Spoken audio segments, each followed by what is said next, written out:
consume but never feast. Metal wings slice the void apart. A funeral pyre, a rocket's heart. Does the air terror, does it yield? What's the cost of the battlefield?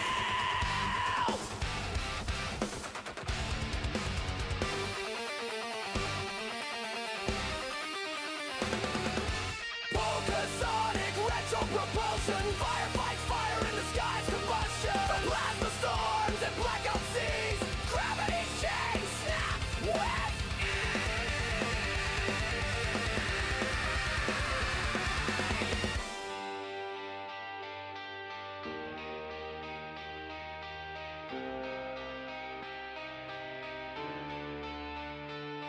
red rivers, burning trails, echoes scream where silence fails.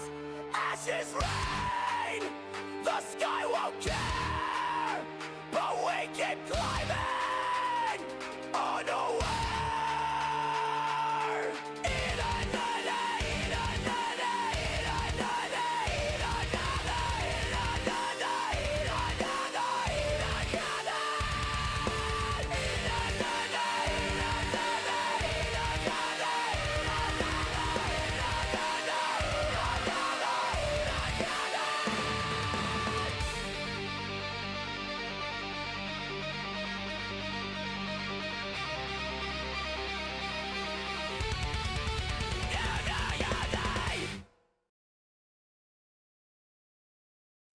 Well, the press conference still hasn't gone yet. It's still just sitting there. They said they'd be live 5 minutes ago, so here, enjoy this.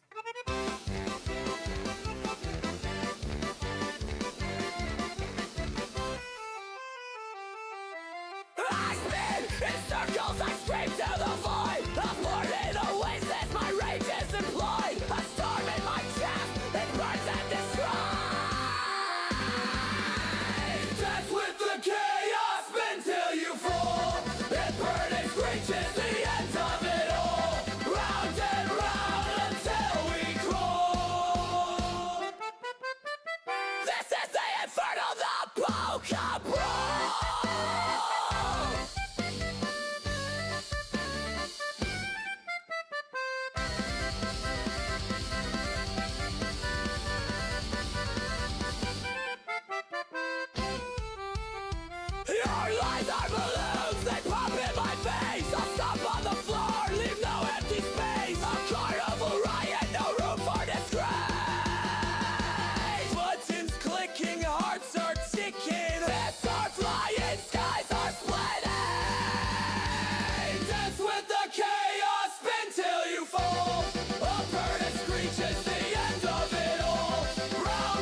All right, it's time. Let's go. Here we go. Here we go. All right. Yep. Trump's national space policy. I'm Bethany Stevens, NASA Senior Advisor and Press Secretary, and I will be your moderator for today's news conference. Joining this live event are Administrator Jared Isaacman, Associate Administrator Amit Kshatriya, Acting Administrator Exploration Systems Development Mission Directorate, Lori Glaze, Moon Base Program Executive Carlos Garcia Galan, LEO Program Manager Dana Weigel, Associate Administrator Science Mission Directorate Nicola Fox, Space Reactor Office Program Executive Steve Senecor. Evo. If you are a member of the media dialing in, please press star 1 to join the queue. We also have members of the media joining us on site today. I ask that you please head to the mic stand to ask your question. With that, we will open it up to our first question in the room. Thanks, Bethany. Thanks for the amazing briefings today. It was very interesting. I have a few questions about, well, everything, but I'll start with the SR1 mission.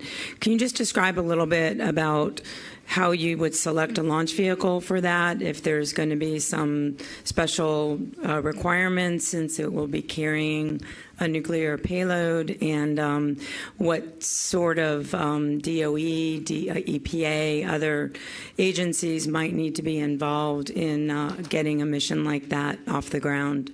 Discovery, go and throttle up.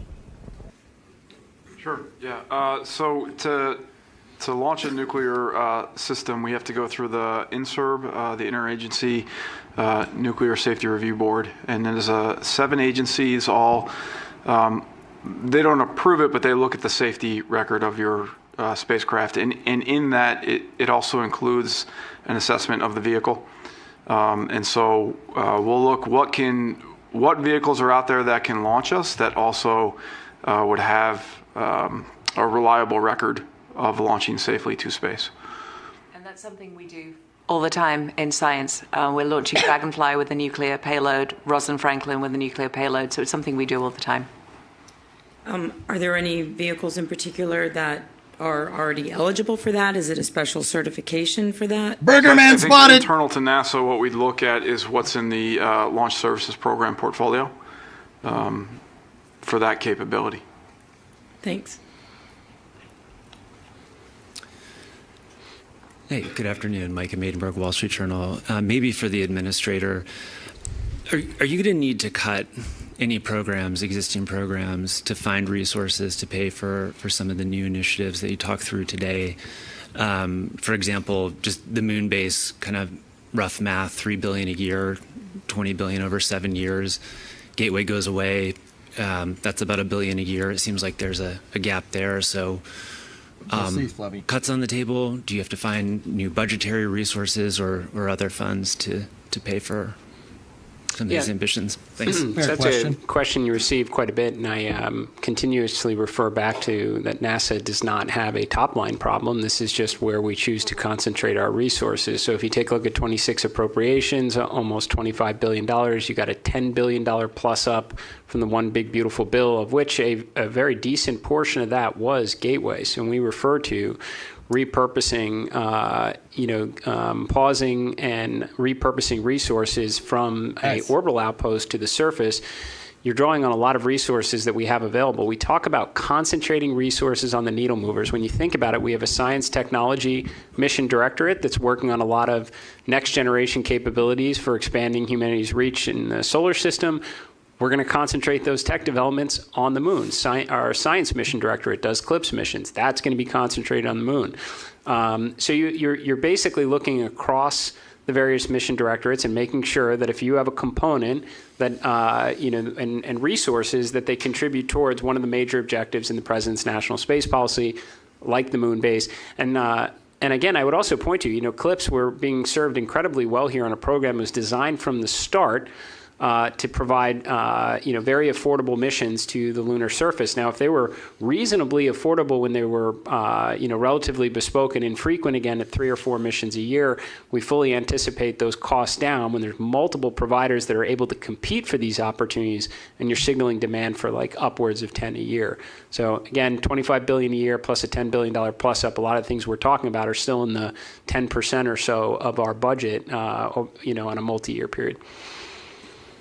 So you won't need to cut programs, or you feel like, given those resources? No, I'd say what we're doing again is we're just focusing on the main needle-moving objectives in line with the president's national space policy. So, we said we're pausing and shifting our focus on Gateway. So Gateway isn't canceled, but we get a lot of hardware that we've already invested in this case. Sometimes you have launches you've already paid for. You've got programs like Viper, for example, a program that was like almost entirely paid for that's now going to serve the purpose of the moon base. So today was not a conversation about cancellations. It's about just focusing resources on the main objectives. Thanks. And we'll take one more question in the room from you, Audrey, and then we'll hop online. They can do that. The Commerce Justice Science Bill that put forth in the Senate says they could be discretionary with funds. That's absolutely a thing. But it needed explicit legislation for it. You can't get ahead of the 27 budget rollout that, could be next week. But I was just wondering if you could, in broad strokes, maybe say how much of this plan you were able to incorporate into the 27 budget in terms of what we'll see there? Yeah, I would just say that every one of the, one, I come back to again, we don't have a top line problem. This is about allocation of our resources in line with the president's objective, and then doing it as efficiently as you possibly can. For example, our nuclear program, SR1, is not about going and, lobbying for billions of dollars to undertake a brand new mission. Honestly, we have to earn the right to be able to do that after $20 billion worth of failed programs over time. This is why we're taking hardware that we already have, a reactor that's mostly built that we already have, fuel that's mostly paid for over time, leveraging the expertise from Glenn and Marshall that work on this kind of hardware all the time to build things alongside industry like power conversion and radiators so that we can bring this thing together as, admittedly, as I described it, the 70% solution. Prove that it works, should get America underway on nuclear power and propulsion, then you can come back and maybe ask for more in the future when you show that it can be done. And that's why, again, you cross a program, moon base, take the resources that have already been made available, make use of the contracts that we've already been working on and scale them up that are affordable, like CLIPS program. A lot of the tech and science that we're going to attach to these, we put an RFI out. These aren't things that necessarily NASA is going to pay for. We want academia to build instruments for some of these landers and rovers, and we will incorporate them, make use of the comms that we already have, and some of the ability to control these missions. So we are trying to be extremely efficient in our approach, show that can be done, deliver some wins here, and certainly earn the right and the confidence from our various stakeholders to make further investments in the future. And then a quick one on CLD, if I may. What was announced today was a pretty seismic shift from even just what the agency was said, last year. So I guess maybe could you provide some more detail about when NASA kind of realized that path wasn't a viable path forward in terms of seeing that there wouldn't really be a commercial market there, and just kind of, the backstory behind that decision that you all made today. You want me to start? How can I piss off EJ today? I would, we're constantly evaluating That's a good one. I like commercial opportunities, access, and what we're seeing on board space station. And we've certainly grown the portfolio of what we do. And so it's something we've looked at for quite a while. I will say that we had hoped by this point in time that we were in a much better position with the market. I think it was the right time to have the discussion and kind of objectively look at everything we're doing to make sure we're on the right path. Anytime you get a new administration, it's a great opportunity to, take a fresh look. Where are we going? Do we have our best foot forward? And so in putting everything together between market budgets, complexities of building and managing a space station, we realized we've got to have a discussion because the original path we laid out is not, it's fraught with a lot of higher risks. Maybe just to build on it too, because I don't want our message today to be misinterpreted, right? NASA does have a history. You can look at a lot of our OIG reports where we are way over budget and substantially behind schedule. And at some point you have to, course correct and get things back on track. Let's be clear. The International Space Station has an end date. It's absolutely unavoidable. We have to all arrive at that exact end date with all of our international partners, but it will happen, which means we must work with industry to have a replacement space station, giving this sober view on this is what we understand the market to be. How do we know what we know? Well, we know who the PAM missions we put out. We know how fast those seats sell. We know necessarily what the backlog associated is. We know what we subsidize as it relates to those missions. We know what we subsidize for cargo. So we have some sense of this. We certainly don't have the complete picture that maybe some of our industry partners have. So enlighten us, educate us on this whole thing. This is the whole point of the RFI. Tell us what we have right. Tell us what we have wrong. We know it's certainly complicated to build a space station to keep people alive in the harsh reality of space. And we know what it takes operationally to keep them alive. The things that come up that Dana walked us through, the EVAs to go out and repair, the medical situations we have to bring people home. Let us put the full picture out there. Take a sober view at it. Tell us what we got right and what we got wrong, because there will be an end date. Industry that was here, that has been supporting us through the CLLD effort, will wind up building this replacement space station. But let's just do it eyes wide open as to what we think the real costs are going to be, what the real market is, and what complexity is going into it from the technical build out and the operations, and give us the comfort, the American people, and everyone around the world that depends on what we do on the International Space Station, the confidence that we can do this the right way. And we will now move to the phone bridge with Will Robinson-Smith of Spaceflight Now. The phone bridge. Phone bridge. Hi, thank you all for taking the time to speak with us today and for the robust presentations. Question, I suppose, for Dr. Lori Glaze. In your remarks about moving beyond Artemis 5 and looking to work with at least 2 launch providers to target landings every 6 months, does that future also involve Orion launches with the Space Launch System rocket, or is this looking to move entirely beyond SLS, starting in the Artemis 6 timeframe? Honestly, this would have been my question. I'll tell you the way I see this. Jared laid out the broad vision for where we're headed, what our plans are for trying to get to and build a moon base that's going to require a lot of access to the lunar surface. We know where we are today with our legacy systems, with our SLS and Orion government-owned legacy systems. We know where we want to be in the future, which is a commercial transportation ecosystem that can support the types of missions and the effort that we have in front of us. We put out the RFI today specifically to get information from our providers, from our traditional industry, from other potential providers that are out there to help inform us in that acquisition strategy so that we can plan what that transition looks like from the traditional legacy over to the commercial. SLS is kaput. And I would say, and Dr. Glaze can weigh in on this. I mean, we've heard from, as you would expect, every one of the contractors that contributes the primes to SLS, and they've all said that expressed interest in taking their components of that system to a commercial pathway. I would be shocked if we didn't see multiple proposals with different variations of hardware for those opportunities for Artemis 6 and beyond. Absolutely. And we will take one more question online and then go over to you, Jeff. It is going to be with Jonathan Seri of Fox News. Thank you, Bethany. This one's also for Jared Isaacman. America's return to the moon has been delayed in the past by changing presidential administrations. Obviously, we're going back in the near term, but what ensures that we stay there for the long term and that we stay the course for sending humans to Mars?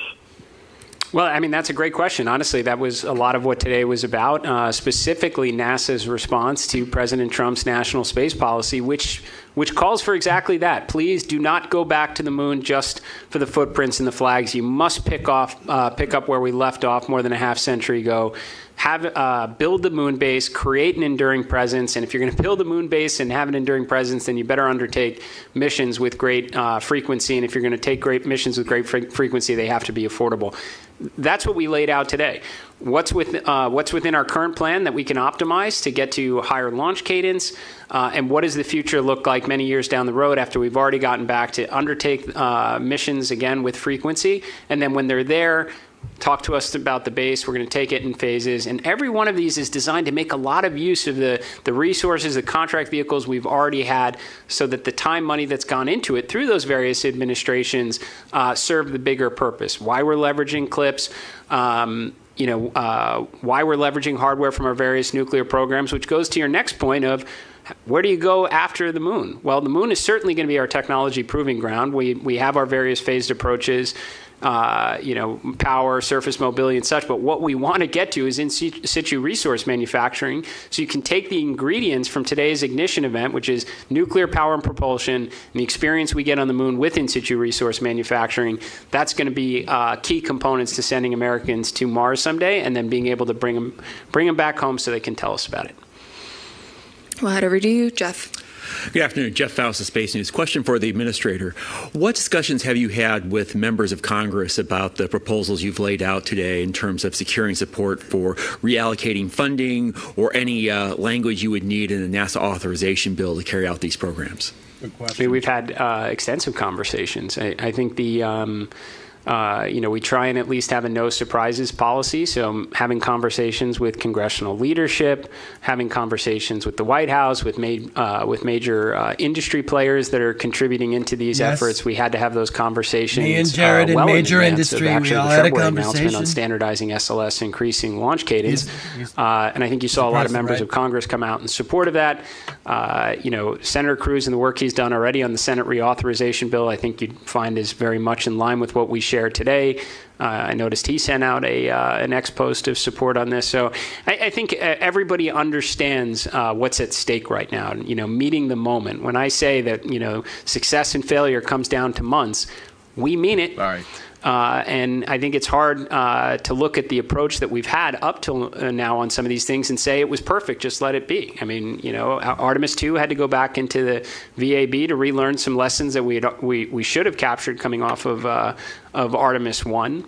You've got a lot of OIG reports that are problematic. This is not limited to any one component, any one mission directorate, right? We got a science mission we had to, the previous administration canceled. Again, I think we spent $250 million last year just keeping it canceled. We have a rival that's going to go and try and procure samples and bring them back in 2028. Like, that's not a good place to be. So I think all the stakeholders have come to a realization too that we have to do some things differently. I think you're seeing it in some of the public support. You're seeing it in the new authorization bill, and this is what it takes if we're going to get the job done to go to the moon, do so before our rivals, build the base, and do the other things. Good to go, Joey. Thanks. Thanks, guys, for doing this. Question for Jared and anyone else who wants to reply. I was wondering if you've gotten any initial reactions from the international partners who were working on Gateway. How do they feel about this, and what kind of role do you see them playing in the moon-based plans? And I'm also curious how this kind of plan, all these plans came together. Was there any kind of constructive disagreement within your colleagues as you figured out how to implement President Trump's national space policy? So I guess we'll start with the international partners component. Similar to the no surprise policy, I've had conversations with all my counterparts at the various space agencies that contribute to the International Space Station as well as our lunar efforts. I think everybody is pretty excited to support, operations on the surface. I can't imagine anyone would rather their astronauts be above the moon looking down where all the action is as opposed to being on the surface itself. I think we're fortunate the timing here. First, we're going to all collectively salvage a lot from the efforts in Gateway. There is communication hardware, there's avionics, things we can put down on the surface or support, other programs. But we were hardly past the point of no return. I mean, the only two modules outside of PP that were really cut all had significant technical issues. So by the time that Gateway, had we continued that course and been up there, we'd have been looking down on our rival and all the fun they were having on the surface for years. So I think it was kind of easy to get everyone aligned on that. And we're excited to see the ESA astronauts, JAXA astronauts, UAE, other partners, standing alongside us when we're on the lunar surface. And in terms of achieving the national space policy, we had a number of Tiger teams, a lot of internal discussions discussions. An event like today, was certainly months in the making. And these contributions, even beyond NASA, OSTP and others all had opportunities to weigh in and provided fantastic guidance and support along the way. Thanks. And we'll move online for a couple of questions. We will start with Andrea Leinfelder of the Houston Chronicle. Hi. My question is also about Gateway. The One Big Beautiful Bill provided funding and said Gateway should be developed. So I'm just curious, can NASA pause Gateway without permission from Congress, or do you need the NASA Authorization Act to really make that possible? Also, by pivoting Gateway to the moon base, how big of a role will the Johnson Space Center play in developing a lunar outpost? Thanks. Astronauts are going to be there. I'm happy to say it. So we have not canceled Gateway at all. So there were resources that were made available to Gateway under the One Big Beautiful Bill. We paused and are repurposing a lot of our resources towards the surface. I think we all recognize that is a national imperative, aside from the fact that it's actually in the national space policy. Now, in terms of the role that Johnson Space Center is going to play, well, an enormous role. I mean, you've got the entire moon base. I mean, this is the operational excellence for human spaceflight, not just training our astronauts, but helping control them when they're in low Earth orbit.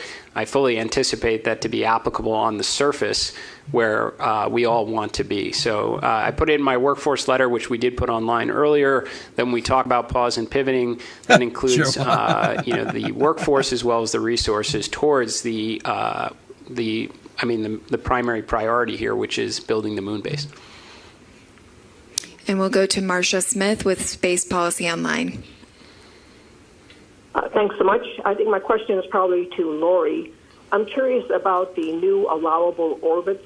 You said that the HLS partners didn't really want to use NRHO and that you were opening up that aperture for what kind of orbits they could use, and that some of this could provide maybe better landing opportunities and better abort capabilities. So could you just expand on that? And is it possible that maybe the earliest landing missions wouldn't actually go to the South Pole, they'd go to somewhere else? Yeah, it's a good question. The NRHO orbit does have pretty high demands on the HLS system for being able to have access to the surface. Some of the other limitations I mentioned. If you needed an abort on one of these early missions, in particular the first landed mission, it could be up to a week before you could get back up to rendezvous with the Orion. So it has been suggested that we consider some different orbits, perhaps some lower lunar orbits. And the intent is still to go to the South Pole. I think both of our providers have indicated that they still have a desire to do that and to meet that requirement in building their landing systems. They want to make sure that what they're building is going to feed forward to the systems that we need in the future. So, that's, as far as I know, that's still on the table, but they are looking at some different orbits to have better access to that South Polar region. Give them a little bit more flexibility. Take it away, Ken. Hi, Ken Chang, New York Times. Returning to the commercial LEO destinations alternative, I guess first for Jared. This sounds like a vote of no confidence in the business plans of the various companies who envision these free-flying stations, but it also sounds like you're open to being convinced otherwise. And then for Dana, a couple of detailed questions. When were you thinking that this core module would be launched? And whatever that answer is, it doesn't seem like there's enough time to design and build that. So is this really, are you just envisioning the Axiom Space module that's scheduled to go up and sort of rebadging that as a NASA module? Well, I mean, to hit the first part, this is look, we are sharing what we know with all the experience we have operating the International Space Station alongside all of the commercial cargo payloads and the crew operations through the various PAM missions, and we are saying we want to get this right.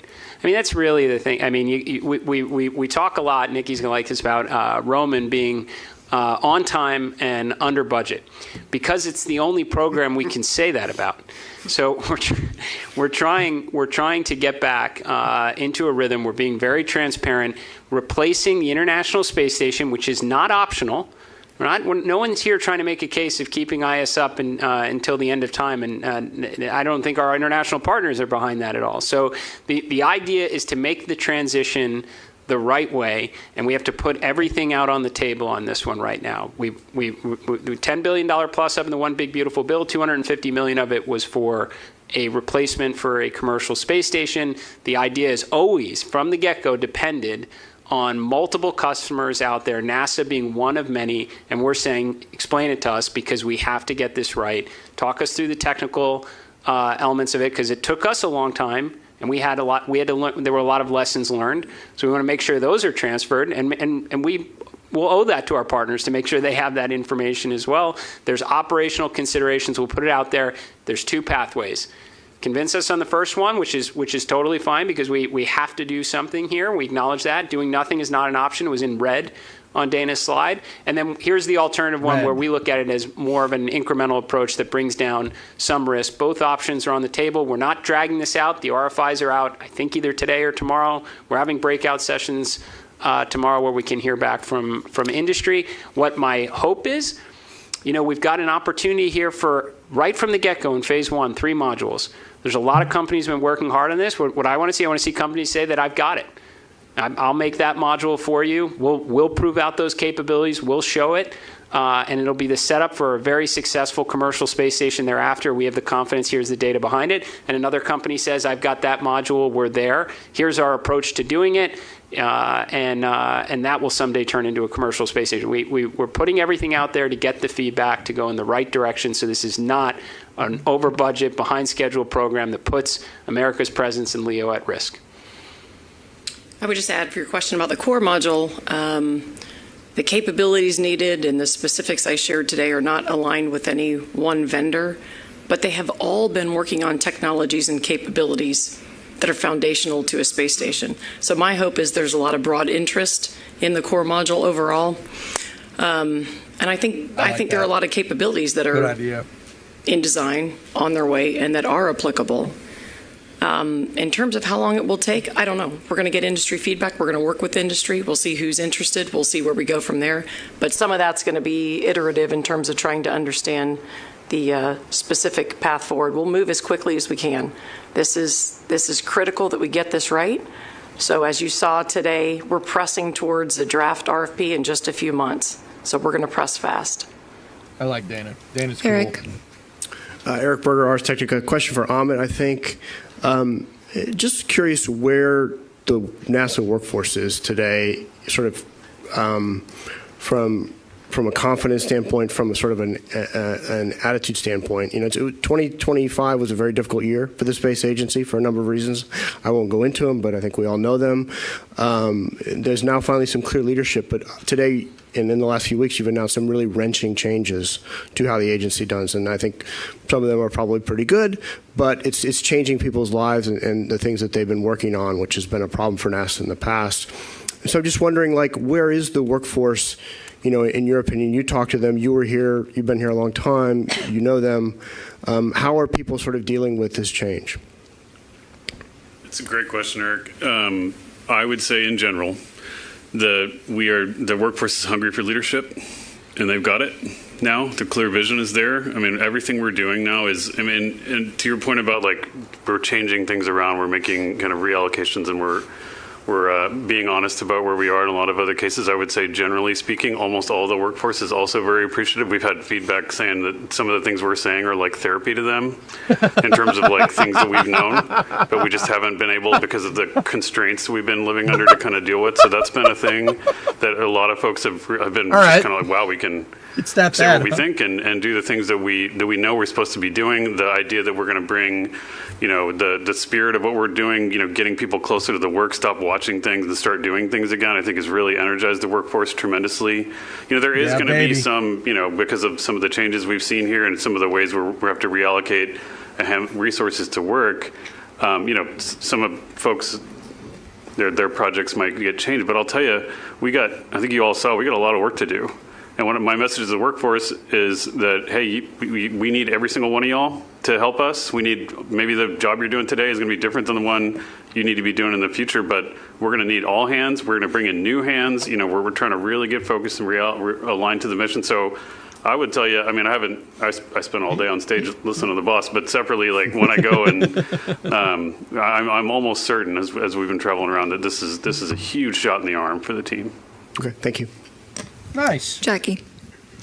Hi, thanks for doing this. Question, I think, for Dana. So I wanted to wrap my head around what exactly this core module is. Is this going to be designed by NASA, or is this also something that you're looking for industry to hash out? And given all these changes, how long have these companies been aware of these changes, and how will that kind of inform how they respond to this RFI? And then given the timeline for the RFP, like when do you foresee funds being deployed for them? And then, sorry, I know this is a long list of questions. There's a lot packed in there. I'm going to have to.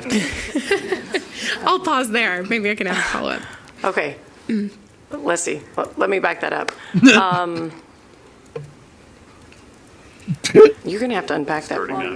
Sorry. I can start over. Sorry. Oh, no. NASA's we're going to procure the core module. We need industry to go build the core module. Of course, we will have the fundamental high-level specifications and requirements for what it needs to do to both be compatible with ISS and to support the additional expansion with the commercial modules. But that's something we're looking for industry to go build. So we'll go procure that. That's part of both the RFI discussion and when I talked about the draft RFP in June, that's part of that. As fast as we can go towards awards, I mean, that's really what's going to dictate expenditures. I mean, that's just classically how that works. So we're going to push through that as quickly as we can. And that schedule is what will dictate when we can go start spending on it. And I think you had a number 3 and 4 in there somewhere. No, last follow-up question. Given that the current law is ISS is ending in 2030, but I know that there's language in a Senate bill to extend it to 2032. Yep. Where do you stand on that timeline? I mean, what's the right timeline for decommissioning ISS? It's really important for us to maintain continuous presence. So first and foremost, I want a plan that closes. I want a trajectory that gets us from the existing space station to commercial stations. We need a successful plan to get there. There are a lot of things that go into space station supportability. Of course, if we're asked to extend it, we have the technical capability to do that. We are not going to stand in the way when commercial industry is ready. It is still our job to go pivot and move to transitioning to space stations that are commercially owned and commercially operated in 2030. So we're still on that trajectory and on that plan. Technically, can I extend? Yes. There's also partners that have to weigh in and consider. But our overall goal hasn't changed at all. We are just trying to change the approach to an incremental one that allows multiple providers to stay in the game, allows the market to grow, continues competition, and hopefully gets us to the 2 space stations in a much more seamless transition method between current station and future stations. And maybe just to weigh in a little bit in terms of like the timeline, the opportunity to discuss, with industry and partners. Everything really we discussed today was in response to, President Trump's executive order on American space superiority. So this is our national space policy. If you really look at it, timeframes for when we have to respond, that's really the triggering process. If we all need to sit down, okay, it's very specific in here, transitioning to a space station by a certain timeline. It's very specific, returning to the moon, building a moon base, and it forces you as a team to kind of look at the current approach and reevaluate, is this what's in line with the president's space policy? Now, Carlos, our lunar viceroy earlier, as a joke, mentioned before, hey, initially we were thinking one incredible lunar terrain vehicle. But then what changed? A national space policy comes out and it says you need a moon base. Well, it's like if we're going to build a moon base, we're going to need more than one rover. We're going to need mobility for astronauts and autonomous ones. We're going to have to demonstrate logistics. We're going to probably want it to be able to do science. We're going to need lots of rovers. And you're able to then look at what resources do you have available in order to achieve this. And we had a plan where we had an orbiting moon base, and now we can repurpose a lot of that towards a surface moon base. We do the same thing in commercial stations. It forces an evaluation to look at it. And the point being that we have only just kind of approached that timeline from the original space policy directive, and within days, we're here aligning our workforce and industry on how we're going to achieve it. So these aren't generally like our good ideas here. We want to pivot, and we've had 6 months to interact with industry. There's a national space policy. You're on a shot clock. We recognize there are short fuses here for every one of the objectives we're trying to achieve. We formulate our plan and we share it with all of you, and then we gather data tomorrow so we can action. And we'll move to the phone bridge real quick with Marcia Dunn from the AP. Good evening, Marcia Dunn, AP. I'm wondering, what's the fate of the Hubble Space Telescope as it approaches its 36th launch anniversary? And under the new Artemis campaign, if all goes well, how soon could we expect to see NASA launching astronauts to Mars? Are you still tracking the 2030s for that? Thanks a lot. So I'll start with Hubble. Hubble is very well, taking amazing images. In fact, the image we revealed today from James Webb has a sister image from Hubble, and so I encourage you to look at that when they get released tomorrow. The one I know, the sort of crux of the question is, will it re-enter? Clearly, the sun has been very active. The whole environment has changed, and the drag on the spacecraft, it has actually increased. What we're doing is we're starting with a wonderful tech demo that we're doing with our commercial partners at Catalyst to actually try and grab and reboost why can't I think of the name of the spacecraft? That's terrible. No. Not Chandra. Swift, thank you. Thank you, Dr. Glaze. Just blanked out. The Swift spacecraft, and to actually, which is it'll be a great capability to actually be able to grab and maneuver something in orbit. So it's a really, really excellent tech demo that we're doing, looking at launching that in the summer to go and try do a reboost with Swift. And then if that is successful, we will look at what it would take to be able to actually reboost Hubble. Hell yeah. And I'll take the Hell second yeah. half That's of pretty that sick, question, man. And Jared can probably expound on it. But boost it again. We're here today really talking about the focus on the lunar surface. As you heard, we have a mandate. We're doing everything we can to focus all of our energy, our resources into trying to establish that enduring presence on the surface of the moon. So you've heard a lot about that today. You've also heard that a lot of that work is going to build on new technologies, new capabilities, new operational capabilities that are going to build forward towards Mars. But I think we need to get really focused right now. Let's achieve what we have in front of us right now, and then we'll address the next question at a later date. Unless Jared wants to say more. We're good. No, we're good. And we'll now go to David Brown with the Scientific American. Hi, good afternoon. I have two questions. First about the nuclear power to Mars. I'm curious, what is the driver for nuclear power to Mars when we can get there in half the time with conventional propulsion? Why not send them somewhere farther, like Uranus? And then once they get there, I'm curious how far the Skyfall helicopters could travel, and how much mass can they carry, given how heavy ground-penetrating radar is. So I'll answer the first question. I'm going to phone a friend maybe for the second one. As far as the not going further, we have not decided where the mission will end. I didn't say if we're going to fly by or we're going to capture Mars.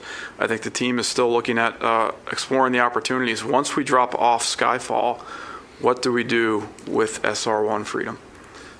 So that trade is still open, and we will explore what we can do to continue the science and ultimately the long-duration operations of a nuclear electric propulsion spacecraft, because we do want to push the bounds with this demonstrator. Find all the points on the operational box. Cycler. Put it in a cycler, dude. Obviously a big fan of cycler orbit, as you heard in my presentation earlier. But for Skyfall, they're going to be very, very similar in capability to Ingenuity. So you think sort of those kind of distances that they can travel. They will have some capability. They will have cameras on them to be able to take images, but they're not going to be full up heavy science. But they're going to be very, very similar to Ingenuity. And we will head back to the room. Thank you very much. Tarek Malik with Space.com. And I think my question is for Steve about SR1. 2028 doesn't seem like it's very far away. It doesn't seem like it's far away for much of what we've heard today. But for standing up like a nuclear-propelled spacecraft, something that has never really been done before, I'm curious what gives you the confidence that you have all of the pieces now. How ready is the technology to connect a reactor to the PPE that you've got that you're going to be using? What kind of tests do you need to do either on Earth or in space, and what showstoppers do you see that you'd have to overcome? Thanks. Sure. Yeah, so I think the big advantage here is the power and propulsion element, right? I mean, that is a large portion of the vehicle that we don't necessarily have to worry about anymore. As far as the nuclear reactor technology, NASA's been studying this for a very long time, along with the Department of War. And so technology is available. I spoke to the radiators. I think NASA has studied them. There are flight-like radiators that we have tested. Microreactors are picking up within the Department of Energy. So there's industry looking at these smaller technologies. Department of War has run in partnership with NASA some spaceflight reactor concepts. And some of that has led to engineering development ground hardware. And so there is knowledge in industry, in the government, from both a design perspective as well as engineering level hardware available. And so to me, it is a maturing of that technology that currently exists, and then an integration into a vehicle. And like I said, the PPE gives us just a tremendous leg up in really being able to focus on the reactor and the integration of that into a known spacecraft bus. Thank you. Manuel. Thank you. Manuel Masanti with Exploración Espacial. Thank you, Administrator, and the rest of the panel. So much information. Two questions for Carlos. At some point in your presentation, you mentioned that we need to increment the bandwidth with the moon and take it to 500 megabits per second. Is this starts now in phase 1, or is something that you need to do it in phase 2 when we have capability on the surface? And can you explain what is lunar net? And then my second question is, do you believe that pivoting from lunar orbit to the surface, this will incentivize even more the participants of the Artemis Accords, that now they see that they can reach the surface? That's a good question. Countries in Latin America, for example, Argentina or Mexico, or even in Spain, that now they can provide instruments or science to the lunar surface? Absolutely. So we're going to start building the infrastructure with respect to communications and observation in phase 1. So we had already started planning the first constellation, so that's in progress, and we're going to seek a second constellation. So the increase in bandwidth to assets on the surface of the moon, eventually around the moon, is going to start in phase 1. The lunar net, I won't go into a lot of details because still something that we're thinking about, but it's basically standards that we can test, because eventually we'll have tons of assets on the surface. We want to standardize how things communicate with each other and with the constellations and back to Earth. So we're going to start testing what are the things that should be part of a standard protocol. And with your point about the amount of payload capacity on the surface of the moon, absolutely. Up to now, we've been doing a lot of big things. Spacecraft that are going to take humans back to the moon, the rocket, some payloads associated with that, but not a huge amount of payload capacity. Now we can have university students that are in college or in high school today that can think of something that is useful for what an eventual moon base be and have their payload on the surface of the moon. And that expands to bigger things. Maybe somebody is not ready to give us a habitat, but what about some technology for power distribution or dust prevention or the stuff that connects things together when we're on the surface? So all of those things we're open for business to hear your ideas, and hopefully we have a lander for you to take it to the surface of the moon. Paul Brinkman with Aerospace America magazine.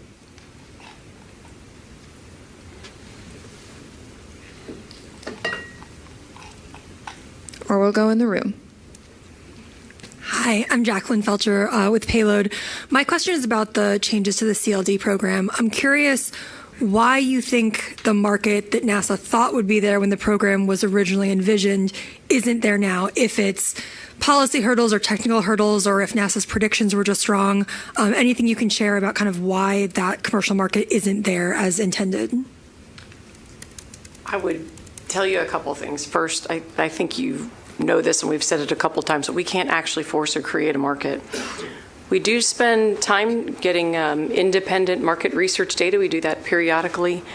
And many years ago when we started this program, the data we had was we're 10 years away from having a mature market. And so a lot of the data is it's projecting, right? It's making estimates about either a breakthrough capability, product, technology, something that's either going to drive manufacturing in space or something that's going to drive a recurring demand to access space to then bring it back to the ground. As we've watched over time, these independent market research surveys continue to tell us it's about that far out. And so when I go back and I look at what I originally had, we had 8 years ago, and it said, hey, we're probably 10 years out, and now it still says 10 to 15 years out, you're kind of chasing a moving target. Our priority and our goal is to capitalize on what we have with space station, open up access as much as we can. So a lot of these hopeful areas that we see that were informed through these independent surveys, we focus on them, we prioritize them. We take input from industry, whether it's our CLD providers or others in industry who are trying to help stimulate and get the market going, and those are the areas we focus on. We talked a lot about private astronaut missions. That was a key area that we really thought, not just for international interests, but tourism. We thought that would be much bigger. So there are a lot of areas that had been predicted and that we've really opened up access and focused on. But we continue to kind of get the feedback that the maturation in those areas is still on the further out horizon. I can maybe add on to this a little bit and say with a lot of direct experience and confidence in my answer that putting humans in space is extremely expensive. I mean, this is a very costly endeavor. In fact, I mean, if you look at the SOMD budget, the majority of our budget, more than 50%, simply goes to putting crew and cargo in space, regardless of whatever station you're going to. Now, you take the human out of it, well, then that cost can go down quite materially. But I think the simple reality is it costs an awful lot to put humans in space, and we haven't had that scientific breakthrough yet that necessitates human in space to create it and get more value out than we put in. Now, we're not coming just with problems. We're trying to bring solutions to the table on this. PAM missions, I think it's very challenging on those providers, when 25% of the associated cost has to be borne by the provider. And that's why we're making available the commander seat, making that available for sale. That is what you do when you're trying to help ignite a market, not necessarily force it. How else can we be helpful? Look, it's one of our main objectives is getting more NASA astronauts into space and try and get to that breakthrough science and research that someday does necessitate lots and lots of space stations. So we could potentially be a customer on board. We'll create a front door. Give us all your good ideas. What is, we want to maybe bring in a chief commercial officer to go out and engage with pharmaceutical industries. Tell us what we're missing. Let's get it up to the station, because we want nothing more than to make sure we have a home for our astronauts and our international partner astronauts when the space station comes to an end. And ideally, we're able to buy it across multiple stations, which means the cost is less and we can put more astronauts up there. But it is expensive, and that big breakthrough hasn't happened yet. But if we are wrong, we've created an opportunity forum for the CLD providers to explain it to us, and we've created various other pathways they can consider as well, and we've got a whole session tomorrow to talk about it. Thank you. Pablo Fuente with Orbita Infinita. Thanks for doing this. My question is for Carlos. Carlos, you outlined an extraordinary logistics strain for the moon base, 8,000 kilograms of carriers and consumables. Yet the presentation focused heavily on power, mobility, and communications. When does the food and biological life support technology development actually begin? And is NASA considering closed-loop biogenerative systems, or are you planning to resupply from Earth? Thank you. Okay, I think I'm going to answer the first part of that question. So the experimentation part of the development of the moon base is definitely going to start on phase one. Today we talked about plans which show the demand of launchers, landers, and potentially rovers, things that we can put stuff on, and we have not completely closed the loop on what is it that we're going to put on it. So through our analysis, if we determine that the things that we're going to need at the end, which is to support humans permanently living on the surface of the moon, requires those things, definitely the logistics is something that we know we're going to need. We'll start experimenting early, and we'll use some of that payload capacity that we haven't allocated to do that, either in phase 1 or phase 2. And second question I'm not familiar with, so. I think your plans are, I mean, if I understood, permanent presence can probably require, some moves towards ECLS, closed loop anyway. I mean, part of the discussion we've been having, and Dana knows this better than anybody, I mean, the closed loop ECLS is one of the biggest problems, in terms of what industry is capable of doing right now and what we struggled with and got to a conclusion on Gateway, on Space Station. I mean, even Gateway was open loop in the baseline design because it was just too hard to close that loop. So scarring that system for that is really challenging. Eventually, we want to get there, but that's what we're flying Space Station for. Yeah, and I guess I missed the ECLS part on the closed loop. So yeah, we're growing. I mean, we started with in the development of the stuff. Some of the things that we're thinking of for repurposing on the architecture of Gateway as an orbital outpost could be some of the ECLS components that we're already doing, which could be we could put in play and have a habitation experimentation going from phase 1 to phase 2. So yeah.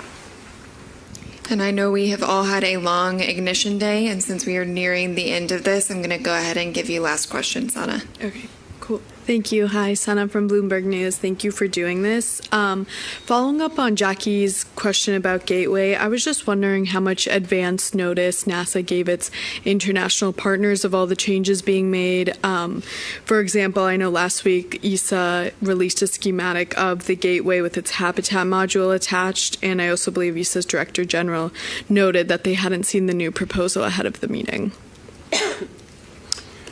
So I have had a chance to speak again with all my counterparts, their various space agencies, and some were, I think some of the timing there worked out to a difference of a matter of hours, actually. But we've been having conversations since I've been confirmed in this position and discussing our thoughts, and I think those conversations got extremely focused after the President's National Space Policy came out, that we have not crossed the point of no return with an orbital outpost here.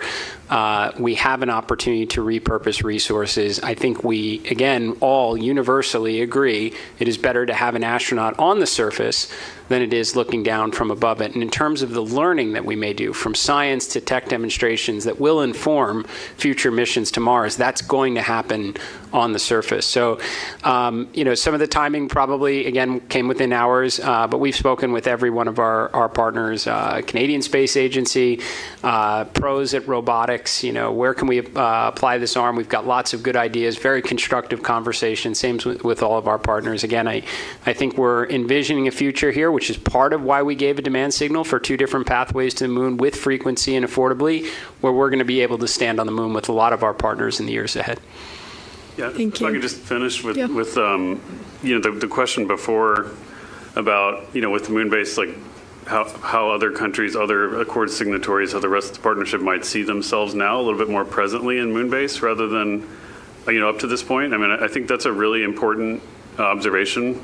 The partnership is one of the most magical things that came out of ISS. We moved it to Gateway for that reason. We respect and appreciate how important it is. We think that the surface is going to grow, and it's an important reason why, there's a kind of easier pathways to get there in some cases because you have smaller landers and you can do things. But more importantly, one of the reasons why Space Station is hard and why Gateway is hard is because the systems are physically, electrically, chemically in communication with each other. When they're on the surface, they're not necessarily until Carlos decides they're all going to be connected, which eventually I know he wants to do. But the point is, like, you can reliably kind of compartmentalize some of these things in a way that you can fly a university payload on a lander that's nearby some other stuff because it's not going to have an impact, right? The risk is sort of compartmentalized. So there's a lot more ways to envision this in a really positive way is how we're expanding the partnership rather than, kind of the plans we had in place already.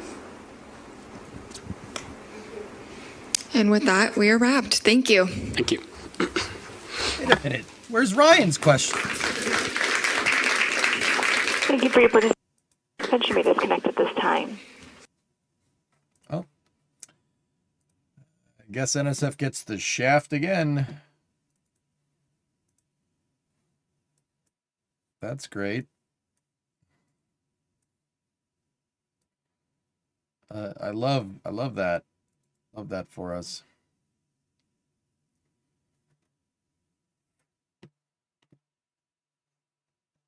Love that. Love it when that happens. Where's Jacqueline? There it is. To be fair, guys, those are actually pretty damn good questions. Yeah,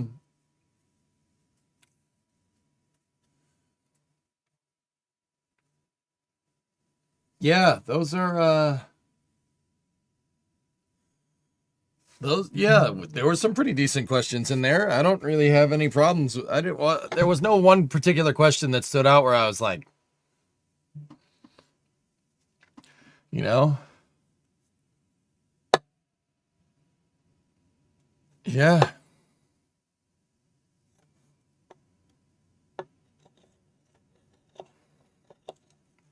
Yeah, everything seemed fine there. NSF is going to have to clear some schedules to get Flame Trench to go long for all this. I'll see if they want to. We'll see. Who knows? This week in spaceflight.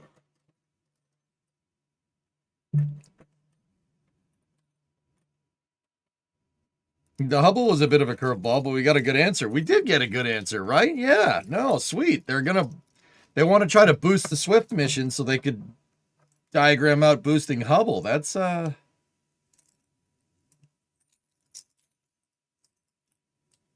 good.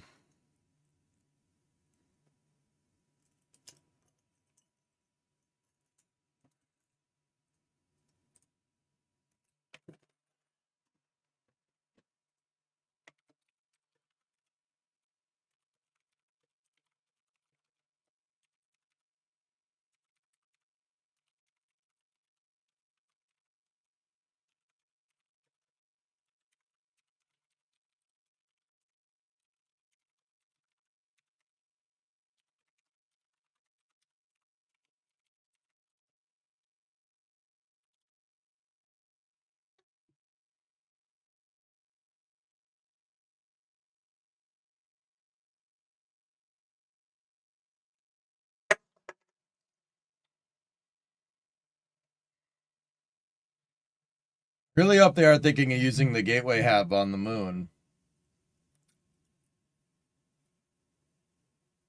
Does he know? I think they are talking about repurposing components, Elfish, to be honest. I don't think they're going to take the Halo module and land it. The Halo module would be much better suited for that core module that Dana Weigel was talking about. That would be probably better.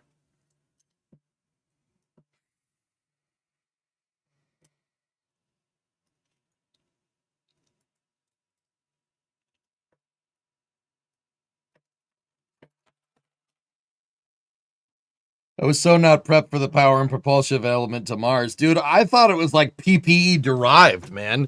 I didn't think they would actually just rip the gateway, like the actual gateway freaking thing. The gateway module. Yeah. How far along are these commercial space station projects anyway? See, I'm very confused because I'm not sure what low Earth orbit destination projects they were tentatively talking about here.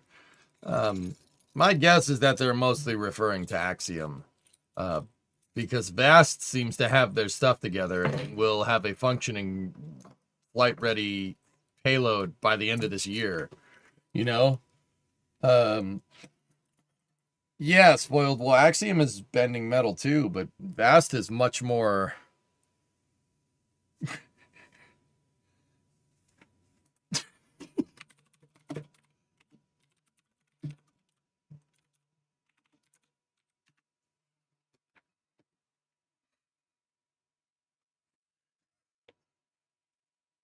Sorry.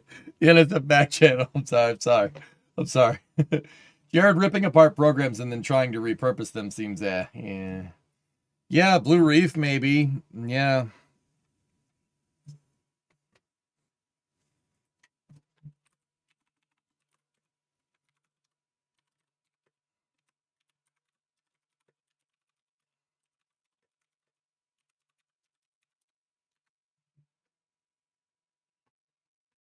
Was Vast the one that didn't have its own life support systems and used dragons and used the docked dragons? That's correct, yes.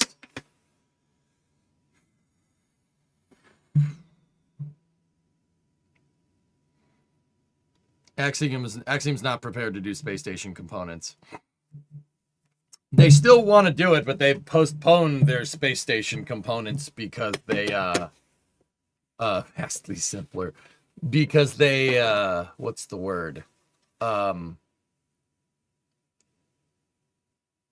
Yeah, they got the contract for the I actually blanked. I love Dana Weigel just. What was your question? what did you just say? Yeah, they pivoted to the AXEMU.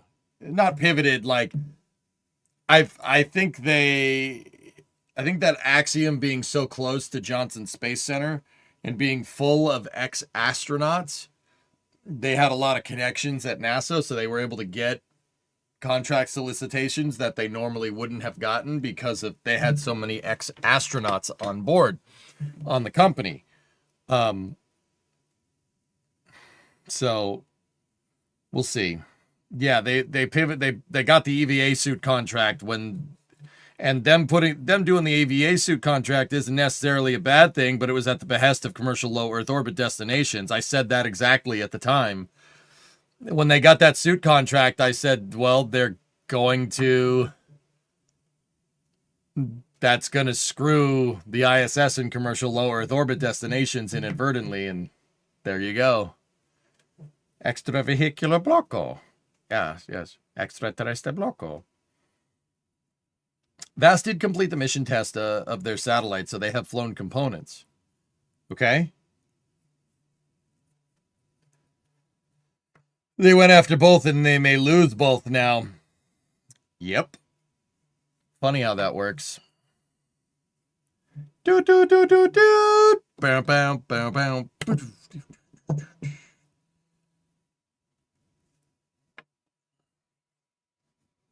Hang on one second.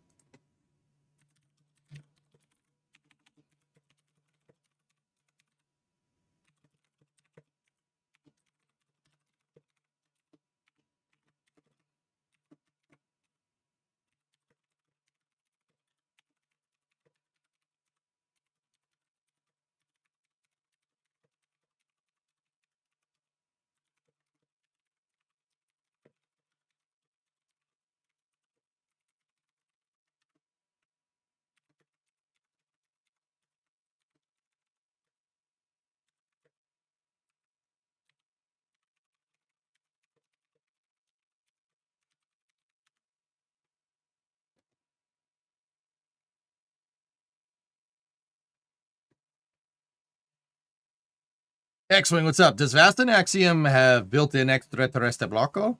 Yes, of course they do. So when are you going to do all this in KSP? Was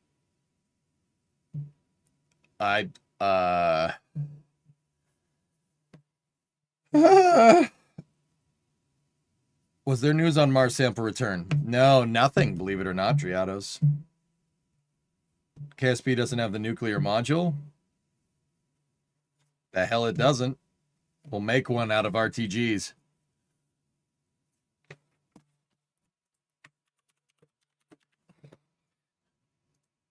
Hang on. What's the power output of the radioisotope thermoelectric generator?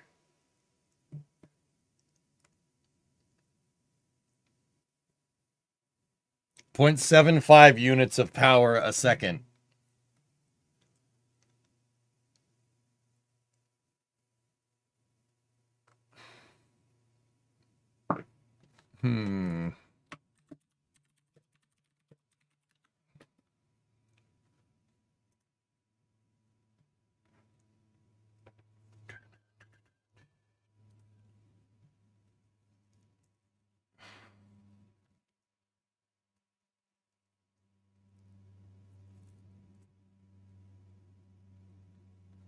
Electricity required. It uses 8.70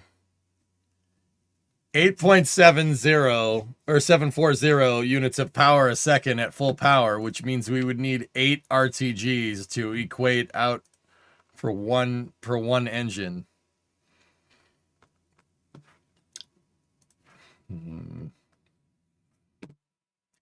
We could make that. We could make that. We could make that.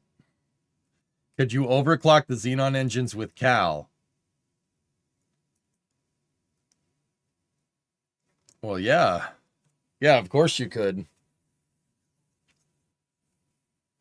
I mean, the thing is, guys, is that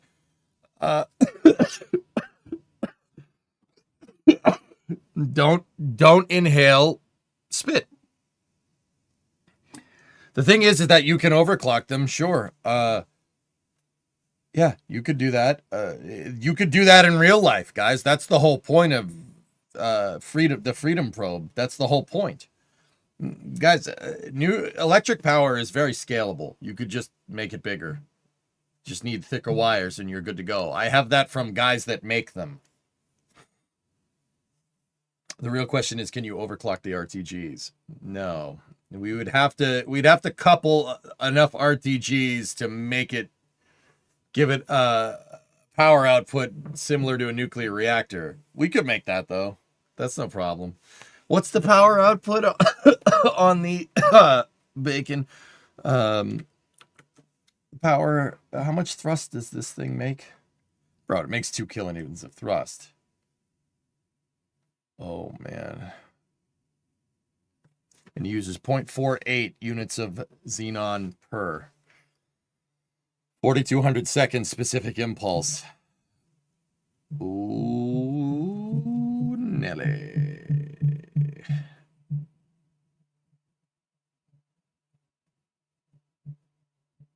Yes, Gwen, that's correct.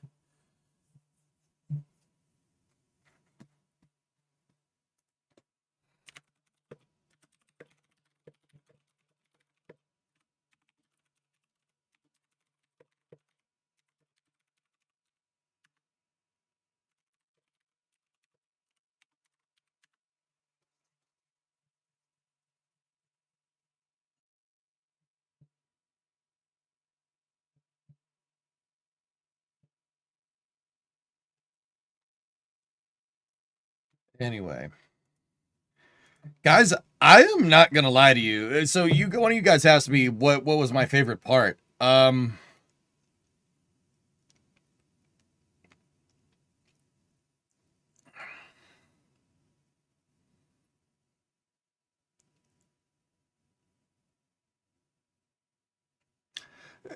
This is going to sound very strange.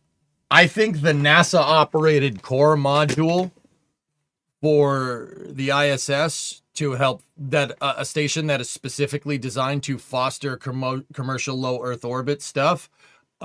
Yeah, I think that is a very good idea. I think that may or may not have been my favorite part. There's also, and this is why I need to go, guys, I'm like probably going to log off and then go watch this again off stream and take notes. Because I'm going to be getting asked about this for a long time. Right? There was just, we usually don't get like that insane amount of like just information dumps from NASA. It's usually more of a drip feed than a waterfall. So it's kind of easier to keep track. I usually don't have to do homework here, right?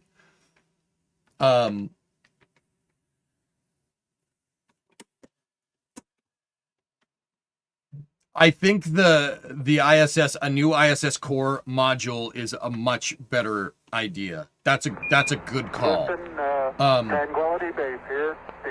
What is that?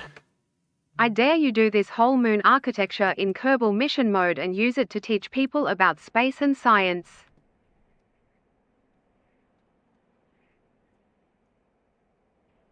What architecture is there? You want me to use B1S to go to the moon? I already did that.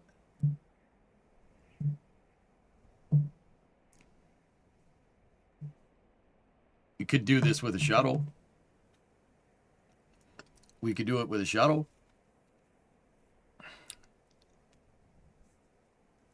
I know, Jibber, right?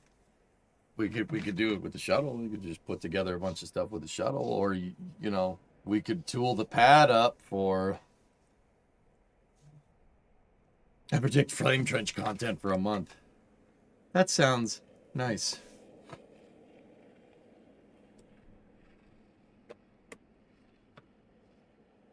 Can we get a 15 metric ton pressurized vehicle to the moon? God, I've moved 100-ton vehicles to the moon. Don't make me go dig out the post-Apollo vehicle. Don't make me dig out. What did we call that thing? What did we call it? Yeah, what we called it. Prometheus. Because we create fire with it. That's right. I get Prometheus out. Yeah, I think I appreciate you being picky and cautious. Yeah, I guess. I think NASA with the core module to the ISS is a good idea. If you really want my honest to God opinion, guys, I think NASA should get back to the modular space station makes a ton more sense if you have something like the space shuttle flying. It makes way more sense that way. It makes way more sense that way. If you don't have a shuttle, you'll never get real commercial market. What did they call it? Aggregation. You're never going to get that. The reason why is with a thing like Space Station Freedom or the ISS, having the shuttle fly, what the original intention was is that you flew aggregate payloads on the space shuttle, meaning that if you had a primary mission to bring a satellite up to Space Station Freedom and drop it off there to be deployed later, which was the original plan, that satellite's 10 tons, right? That gives you 15 tons of aggregate payload space. You could just have people ride share with you and go. And that was designed, that was there to drive that market. That's what the whole idea was. That's obviously not going to work with Dragon. It's not going to work with Cygnus. It's not going to work with Starliner. It will not work with Dream Chaser. You need the shuttle, or else it's not going to work correctly. You're never going to get the costs right. If we're going to be working with capsules, it makes much more sense to build something like Skylab. Something that, Skylab, a Skylab style vehicle, or heck, even, if they weren't being repurposed, I would say put Gateway up there. Seriously, put Gateway up there. Put Gateway and the Halo module into Leo and have that be your core module. Just a thought. Wild guess as to what they'll deliver the new modules with. My guess is they want to leverage the commercial market, dude. That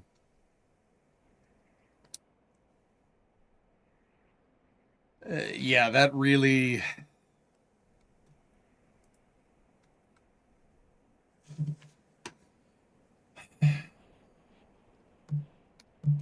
It really seems like after Artemis 5, SLS is done. Starfer gifted 20 subs or memberships over on YouTube. Thank you so much, man. Right on. Thank you very much.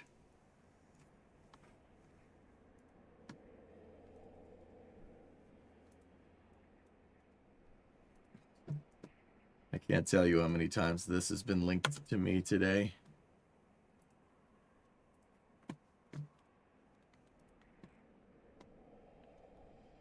You know what? Fact. Sorry. You know what? That's what I'm doing. No, that's what I'm doing. If you got that joke, good for you. Snarfer, thank you so much for the 20 memberships, man. I appreciate it. Facts.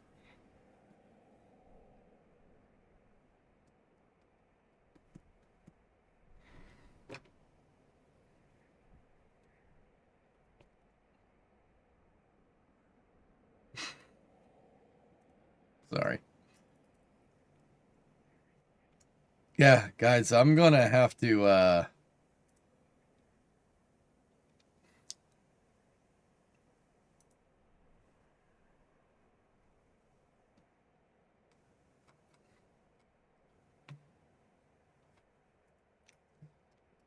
Yeah. I'm going to have to go sit. I got to go watch all that. I got to go watch the whole thing over again.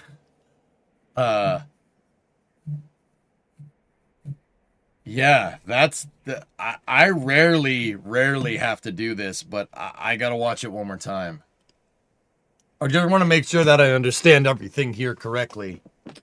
This calls for a beer. Oh, I'm already there. Together? I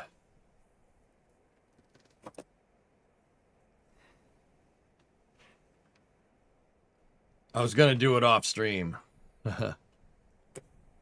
I'm kidding. I was gonna do it off stream just so I can sit there and kind of understand everything. I can't believe it took like 8 hours. Yeah. Yeah. How often do we have 8 hours of info dump from NASA? I mean, granted, they had Discovery, go at I'd say about an hour of that was break time. Even yeah, those 3 10-minute breaks took about an hour. But at the very least, like, you know, and then there was an hour between the presser and stuff. At the very least, that was 6 hours of info dump, dude. It's very rare that we get that. Hey, Cheeto, what's up? Boosters at a 74-month resub. So yeah, I have to, brother. Like, I have homework. I gotta go watch this over again.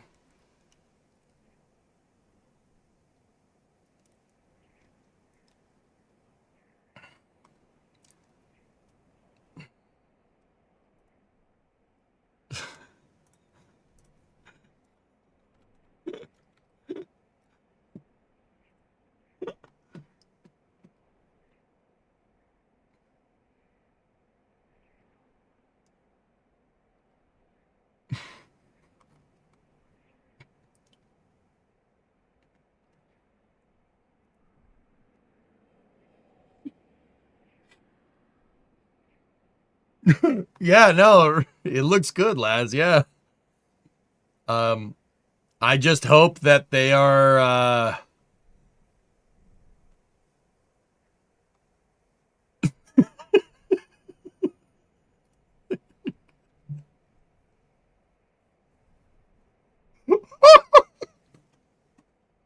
these are great.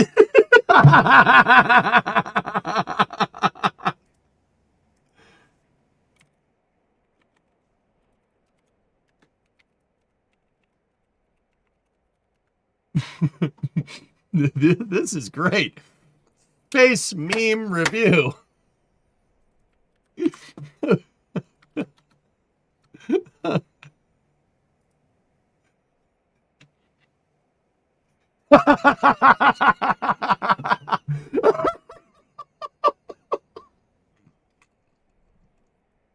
Oh, God. That's so bad. Oh, oh, oh, that's pretty good, man. That's pretty funny.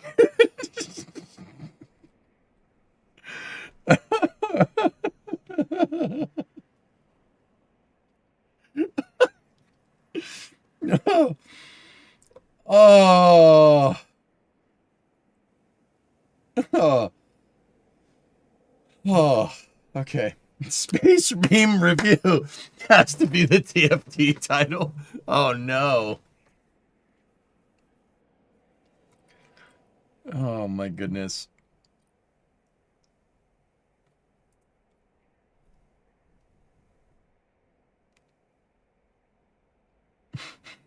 Any more? Let me see.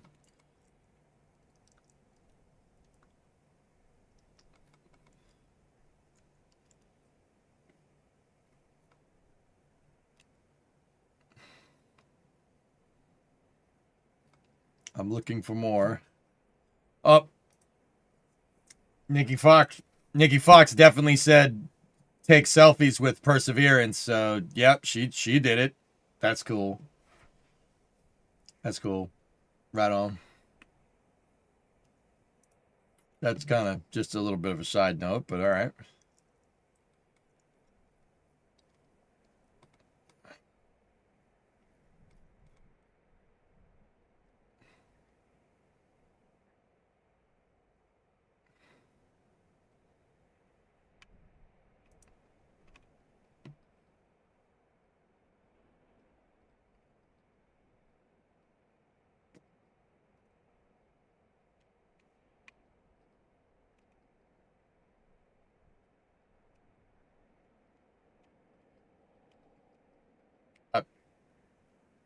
Okay. Yeah, there's that. There's that.